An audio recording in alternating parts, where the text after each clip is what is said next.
Welcome back to our program Digital Economy on 89 HD and my very honorable host Sir Tanveer Ahmed Sheikh साहब Lahore chamber of commerce के senior vice president हैं, बड़े seasoned आदमी हैं। Sir आपसे मैं ये कुछ पॉलिसी के हवाले से पूछना चाहता हूँ कि डू यू फील कि जो पॉलिसी अगर प्राइम मिनिस्टर ने कोई रिलीफ की पॉलिसी दी है आप इसे कुछ हद तक अप्रिशिएट करते हैं, क्या आप समझते हैं कि इज अ पॉजिटिव स्टेप, या व्हाट डू यू एक्सपेक्ट कि लाहौर चैम्बर ऑफ कॉमर्स क्या एक्सपेक्ट करता है कि इसमें और क्या बेहतरी आ सकती है?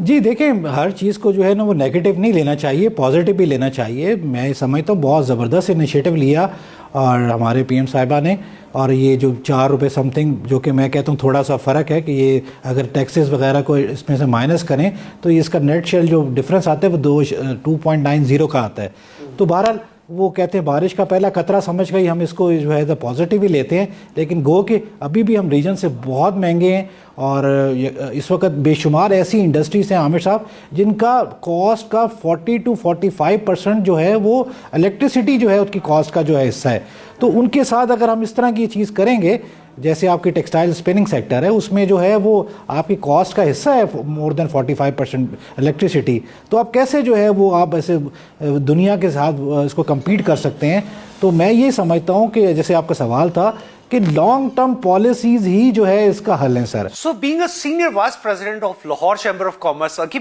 आज भी आप गवर्नमेंट से कोई एक अपील करना चाहेंगे तो what should be your like motive कि गवर्नमेंट को इस सेक्टर में कुछ बेहतर करने की जरूरत है या इसको ऐसे मजीद बेहतर करने की जरूरत है? कौन से रिफॉर्म्स हैं जिसके जरिए हम मजीद पाकिस्तान का cost of doing business, you are representing 45,000 different markets and associations and the personalities, एक बहुत बड़ा आपके पास एक स्कोप है, तो आप बताइए कि आपका अपना गवर्नमेंट को क्या पैगाम देना चाहते हैं? सर हम तो ये कहते हैं कि अगर हम समझते हैं कि हमारे जो है वो एज ए लाहौर बिज़नेस, ये पाकिस्तान की बिज़नेस कम्युनिटी की अगर कोई बात आपको समझ में नहीं आ रही है तो हमारे पास तो दुनिया में एक मिसाल मशहूर है कि आप अच्छे फॉलोअर बन जाएं। हमारे रीजन के साथ हमारे मुल्क हैं जो कि डिफरेंट अच्छा जो है परफॉर्म कर रहे हैं। देखें, जब तक हमारी हर्ट जो है वो कैटेगरी में परफेक्टनेस नहीं आती उतनी देर में तो कुछ भी नहीं हो सकता। आज अल्हम्दुलिल्लाह हमारा जो है वो हमारी आर्मी के लिहाज से, हमारी अफवाज के लिहाज से हम लोग परफेक्ट थे, तो आज अल्हम्दुलिल्लाह हमने मार्का हक भी जीत लिया। अब मार्का मईशत जीतने के लिए सर सिर्फ जो है ना वो एक फार्मूला जो है वो पहला फार्मूला ये है कि वो लॉन्ग टर्म पॉलिसी होनी चाहिए। हमें अब जो है चार्टर्ड ऑफ इकोनॉमी पे काम करना है, 5 साल की 10 साल की। अगर हमने इस तरह की पॉलिसी और चार्टर्ड इकोनॉमी पे काम कर लिया तो इंशाल्लाह मैं समझता हूँ हमारी विन विन सिचुएशन होगी। सर वो तो चार्टर ऑफ इकोनॉमी तो आप कह रहे हैं, लेकिन वो जो डिपार्टमेंट जो छोटी छोटी बात से आके एक अच्छी खासी इंडस्ट्री के मालिक को ये कह देते हैं कि हम तुम्हारे खिलाफ एक एफआईआर करने जा रहे हैं, और FIR for a very small and very nominal reason, और वही बंदा होता है जिसने ट्रैवल करना है पूरी दुनिया में। अब जब वो अपना करैक्टर सर्टिफिकेट लेने जाता है तो उसके बारे में ये जो एटीट्यूड है जो गवर्नमेंट डिपार्टमेंट का, क्या आपने कभी गवर्नमेंट से ये बात की कि ये डिपार्टमेंट्स को अपने रवैयों में तब्दीली की जरूरत है? जी मैं देखिए इसमें तो कोई दूसरी दो राय नहीं है, क्योंकि हम लोग तो इत्तेफाक की बात है हमारे लाहौर चैम्बर के अंदर भी एक जो है सेंटर खुला हुआ है जहाँ पर करैक्टर सर्टिफिकेट जो है वो लोग लेने आते हैं, और इसी जो है तकरीबन अब हर एम्बेसी ने इसको भी साथ में मैंडेटरी कर लिया हुआ है। तो मैं हमेशा से हमारा ये मौक़िफ़ रहा है कि खुदारा ये जो एफआईआर का कल्चर है जिसके ऊपर डेंगू के ऊपर भी जो है वो एफआईआर हो जाती है, अगर किसी का छोटा मोटा कोई सोशल सिक्योरिटी का प्रॉब्लम है, कभी किसी का इरिगेशन का कोई प्रॉब्लम है, किसी का एक्सप्लोजिव का कोई मसला है, तो 1 सेकंड में जो है वो एफआईआर हो जाती है। और आगे ही जो है ये चीज़ आया है कि इस वक्त हमारे जो है वो वीज़े लगना और इसके लिए कितने आगे कॉम्प्लिकेशन है, हमारे पासपोर्ट की वैल्यू जो है वो कितनी डाउन हो चुकी हुई है, उसके ऊपर हम खुद जो है वो अपने ऊपर एक और जुल्म कर रहे होते हैं कि हमने ये एफआईआर कल्चर्स को जो है ना बहुत ज़्यादा प्रमोट कर दी है कि हमने रिजल्ट। वो एक बड़ा नॉमिनल सी बात कि भाई डेंगी पे उस इंडस्ट्रियलिस्ट पे जिसकी 10-20 अरब रुपए की फैक्ट्री चल रही है और आप उसके मालिक के ऊपर डायरेक्टली एफआईआर कर देते हैं, और वो बेचारा जब करैक्टर सर्टिफिकेट लेने जाता है तो उसे पता चलता है जी मेरे ऊपर तो एक एफआईआर लॉन्च हो चुकी है। तो दिस इज रियली समथिंग मैं भी गवर्नमेंट से ये कहूंगा। इसमें आमिर साहब मैं आपको इसमें थोड़ा सा एक चीज़ का इजाफा भी करता चलूँ کہ اول تو اس طرح کے اقدام کرنے کی ضرورت ہی نہیں ہے. اور ہمارے جو لاہور چیمبر کے نوٹسز میں یہ کافی چیزیں آ کے لوگوں نے کمپلین کی ہے کہ ان کو پہلا نوٹس بھی سرو نہیں کیا جاتا. اگر پہلے فیز کے اوپر اگر ان کو ایک نوٹس سرو کر دیا جائے اور اس کے بعد اگر کوئی اس طرح کے میئرز لینے ہیں تو پھر وہ سوچا بھی جا سکتا ہے. اور اس کے ساتھ اسے اب ایک ڈائریکٹ تھریٹ کے طور پہ لے رہے ہیں کہ یہ تو پتہ بھی نہیں چلتا اور آپ کو پتہ چلتا ہے کہ آپ پہ ایف آئی آر ہو گئی. جی. اور دوسرا یہ ہے, ہم نے تو ہمیشہ سے گورنمنٹ کے جتنے بھی ڈپارٹمنٹس ہیں ان کو یہ چیز آفر بھی کرائی ہے کہ اگر آپ یہ سمجھتے ہیں کہ اس طرح کی چیز آ چکی ہے کہ اب یہ ناگزیر ہو چکا ہوا ہے کہ کسی فیکٹری کو سیل کرنا ہے یا اس کو ایف آئی آر کے زمرے میں لانا ہے, تو بیچ میں ایز اے میڈیٹر وہ ہم کو بنا لیں. ہم ان کو میک شور کرتے ہیں کہ یہ چیز ہم انشاءاللہ آنے نہیں دیں گے, اس کو ہم اپنے ہی ہم اس کے اپنے پلیٹ فارم سے ہی آپ کا یہ مسئلہ حل کروا دیں گے, کیونکہ ہم بھی تو پاکستان کی ترقی کے ساتھ خواہاں ہیں. ہم تو جو ہے وہ کسی غلط چیز کو کبھی بھی پروموٹ نہیں کریں گے لاہور چیمبر کے لحاظ سے. بالکل, جیسے تنویر صاحب جو سینئر وائس پریزیڈنٹ ہیں انہوں نے ایک بڑی جینوئن اپیل کی ہے گورنمنٹ سے کہ وہ جو ایف آئی آر جو کہ without any warning without any mediation جو کر دی جاتی ہیں, کائنڈلی اس کلچر کو ختم کرنا چاہیے اور اس سے بہت نقصان ہو رہا ہے اور it is a permanent threat especially to that industrialist. اور وہ کون سا انڈسٹریلسٹ ہے جو پاکستان کی اکانومی میں اپنا پارٹ پلے کر رہا ہے.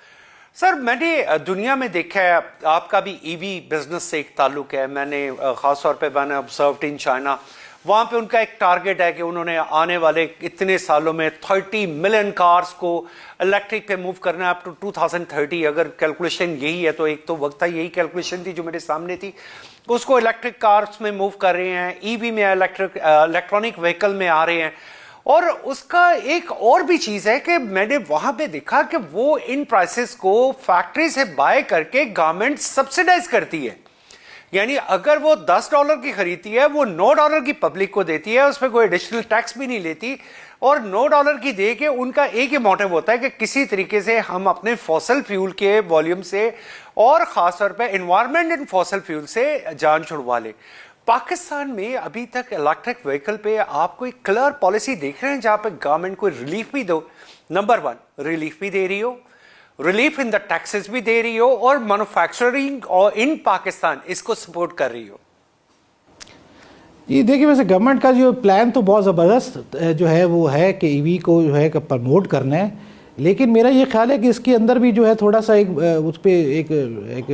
بیریئر لگانا چاہیے کہ یہ جو پالیسی جو ہے ای وی پالیسی جو ہے اس کو مینڈیٹری کرنے کے لیے جب تک ہم اپنے جو او ای ایمس کو اس چیز کے اوپر لے کر نہیں آئیں گے کہ ایک فلاں جو ہے عرصے کے بعد جو ہے اس کو مینڈیٹری ہے کہ وہ اپنی پروڈکشن کو 50% یا 40% جو ہے وہ لے کر جائے as a E we sector میں. لیکن میں انفارچونیٹلی میرے پاس اس طرح کے کوئی فگرز موجود نہیں ہیں, کیونکہ میں سمجھتا ہوں کہ جب تک ہم ان کو ایک ٹائم نہیں دیں گے کہ اس فلاں پیریڈ کے بعد اب یہ کنفرم ہے کہ یہ اب آگے نہیں چل سکے گا, اتنی دیر میں ای وی ریولیوشن اس طرح سے نہیں آئے گا. اور میں یہ ساتھ ساتھ یہ بھی بتاتا چلوں کہ پاکستان میں اب ای وی انڈسٹری جو ہے, ای وی سے ریلیٹڈ وہیکلز جو ہیں, اور لوگوں کے پاس اتنی کیپیسٹی آ چکی ہوئی ہے, لوگوں کی اتنے زبردست جو ہے وہ جے ویز ہو چکے ہوئے ہیں کہ گورنمنٹ اگر یہ چاہے کہ ودن ایک سال کے اندر بھی جو ہے وہ لوگوں کو کنورٹ کرنا چاہے کہ اب آپ جو ہے وہ پورا ای وی میں. Very good news for me, I'm little stunned also. لیکن اس میں کیا, جیسا میں نے کہا کہ is there any policy to subsidize the price, جیسا کہ میں دنیا میں دیکھ رہا ہوں کہ پرائسز فیکٹری سے نکل کے سبسیڈائز ہو کے جاتی ہیں پبلک کے پاس. تو پاکستان کی کوئی ایسی پالیسی ہے یا ابھی تک ہم اس سائڈ پہ نہیں چل سکے؟ دیکھیں ابھی اگر ہم 2 ویلر اور 3 ویلر میں دیکھیں تو گورنمنٹ نے بڑی زبردست اسکیم پچھلے سال کے اینڈ میں جو ہے وہ سٹارٹ کی تھی پیو کے نام سے, جس پہ انہوں نے جو ہے وہ سیلف اسکیم کے اگینسٹ بھی ایک سبسڈی اماؤنٹ آفر کی, اور اس میں جو ہے وہ جو اگر گورنمنٹ جو ہے وہ اگر اس پہ فنڈڈ کے ساتھ کیے تو اس کے اوپر بھی انہوں نے پے پالیسی میں لوگوں کو ایک سبسڈی دی تھی. لیکن میں سمجھتا ہوں کہ اتنا اس کا جو ہے ابھی تک امپلیمنٹیشن میں جو ہے تھوڑا سا ایک گیپ ہے, اس کی سپیڈ اگر تیز کی جائے تو میں سمجھتا ہوں ایز اے 2 ویلر میں تو بہت جلدی جو ہے. لیکن تنویر صاحب ایک میں بات کاٹ رہا ہوں, آپ کی خامی مجھے نظر آ رہی ہے کہ جب میں دیکھتا ہوں مختلف ممالک میں تو جتنی بلڈنگز نہیں بن رہی ہیں, جتنے پیٹرول پمپ ہیں, ہر جگہ پہ ایک چیز ہے جو وہاں پہ انگیج ہوتی جا رہی ہے, اور وہ ہے وہاں پہ जिसे कहते हैं हर एक जगह पे इलेक्ट्रिक चार्जिंग सिस्टम मौजूद है, तो पाकिस्तान में मैं बाय लार्ज इस सिस्टम को नहीं देख पा रहा हूं कि यहाँ पे क्या गवर्नमेंट का इंटरेस्ट नहीं है, गवर्नमेंट को समझ नहीं आ रही कि अगर आपने ईवी को मोटर बाइक की, टू व्हीलर या फोर व्हीलर की सूरत में भी लेके आना है तो आपको बहुत सारे इलेक्ट्रिक चार्जिंग सिस्टम्स बनाने पड़ेंगे। जी बिल्कुल, ये तो सबसे पहले उसका हिस्सा है और हम ये समझते थे कि ये भी थोड़ा सा हम देर हो गई हमको, क्योंकि एज ए इंफ्रास्ट्रक्चर में जो है वो अभी तक उस तरह की सपोर्ट ना मिल सकी। हालांकि गवर्नमेंट ने जब अलाउ किया था कि कोई भी जो अगर ईवी स्टेशंस लगाएंगे तो उनको सब्सिडी जो है ना वो एक प्राइसेस के ऊपर मिलेगा, लेकिन मेरे ख्याल में शायद मेरी इसमें थोड़ी शायद इन्फॉर्मेशन में थोड़ा सा गैप भी हो, लेकिन ज़्यादातर तो इन्फॉर्मेशन यही आई है कि आपकी इस वक्त अगर मोटरवेज के ऊपर भी एक जो जगह पर अगर किसी पंप लगे हुए हैं तो वो उनकी वो चार्ज एक्स्ट्रा ऑर्डिनरी कर रहे हैं, तो उससे तो उसका कोई फ़ायदा नहीं है। और वो प्रॉपरली पहले फेज़ के ऊपर तो हर जो है वो बेनिफिट आम पब्लिक तक नहीं पहुंच रहा जैसे पहुंचना चाहिए था। वी हैव टाइम शॉर्टेज और मैं बहुत शुक्रिया अदा करता हूं सर तनवीर अहमद शेख साहब का, senior vice president Lahore chamber of commerce, और आपका host Aamir Ali on the TV show diplomatic economy. Thank you very much, stay with us.